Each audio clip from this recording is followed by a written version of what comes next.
until that's There you fixed. go. Hastings College in Nebraska. So I think this may be one of the cases, Gary, where I really want to focus in and learn about what they did because this is quite remarkable. They went from being just as bad as Northland to actually worse and have now you see this steady increase in net income margin. And now they've had 2 years in a row where it's positive, and that's post COVID relief. All right. It's possible I'm missing something here. There could be something artificial, but that doesn't seem likely with 2 consecutive years and just given the trend here. And then take a look at the graph below. This was a massive endowment draw, but frankly, these are low, right? Since then, 2022, 23, and 24, all normal low end of normal endowment draws. So that's not what's pumping this up. Let's take a look and see if we can learn more about how they've dug out of this hole. Do operating revenue and expenses on the two graphs. If I can Yeah. type. There it is. I want to do change since 2016 so we get this scaled right. So you're going to see this. That's a huge growth in revenue, 43%. So that's going to probably be the story, but let's take a look at expenses as well. Okay, well, two sides of the story here. So a couple things, just to be really quick and make this as easy as possible. Revenue's up 43% since 2016. Excellent.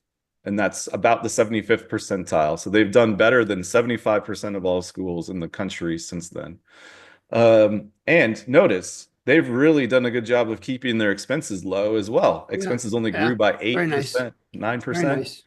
And most schools grew by 22%. All right. And in fact, 22% would have been cool with them as well, right? Although they had to dig out of a big deficit, so it probably wouldn't have been cool. They just barely got out of their deficit with an 8% growth in expenses and 43% growth in revenue, right? This is awesome. This is exactly what we want to see happen.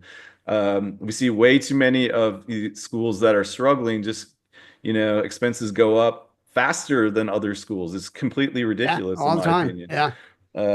Yeah, so I'll just say I've heard that from the Drew case too. There, oh, we tried to cut costs, and I just say you didn't try hard enough, right? Because clearly, when your expenses are growing faster than your peer set or other schools, you have a problem, right? You're not doing making a serious effort at cutting costs. This is what a serious effort at cutting costs and keeping costs low looks like. See how it stays lower than the growth in the peer set and the median school. That is excellent. But if you're growing faster, don't tell me that been doing everything you can to cut costs. Okay. All right. So let's see what their net tuition revenue is. I'm curious about this. Net tuition revenue. Interesting. Flat. Okay. So I just made a post about this on LinkedIn. The problem with focusing just on net tuition revenue is that it could be less than half of the school's revenue, right? And so I think people need to have a better understanding of where all the revenue comes from. And in this school's case, they probably have a big endowment. Let me just take a look. I have this in here now. I have shares, revenue shares. So let's take a look at net tuition revenue share of total revenue. I wasn't lying. I've got a lot of stuff in here. It's actually getting a little bit. So here it is, net tuition revenue as a percent of total unrestricted operating revenue. And see this school, yeah, net tuition revenue is really important, but it's only 33% Huh. of their revenue. Okay. So it's not the end of the world if their net tuition revenue is flat, especially if they're doing a good job managing their endowment and getting their revenues growing in other areas. Let's take a look at Ox. Yeah. Um, There you go. I There you mean, go. yeah, so they're 26% of their revenues from auxiliary enterprise. That's like housing, food service, bookstore, stuff like that, So that athletics. does put them, Matt, at some risk if enrollment goes down because both Yeah, tuition it'll revenue and affect both auxiliary of come them. from enrollment. Yeah. I'd imagine that their investment in endowment income is quite high. Yeah. So they get another 15%, just from their endowments and investment income. And let's just see how their endowment is doing. So this school is lucky to have that. And the great thing about having a bigger endowment is that endowments are generally growing quite fast. So yeah, it may not be the end of the world. Although this is what I wanted to flag. This is really interesting. Their endowment is not growing normally. You see that, Gary? It's only up Yeah, 22% yeah, since 2016. Let's dig into that for a moment because that's unfortunate. If they would have grown normally, they would probably have massive surplus with their current spending right now. because they're So below the 25th percentile right there.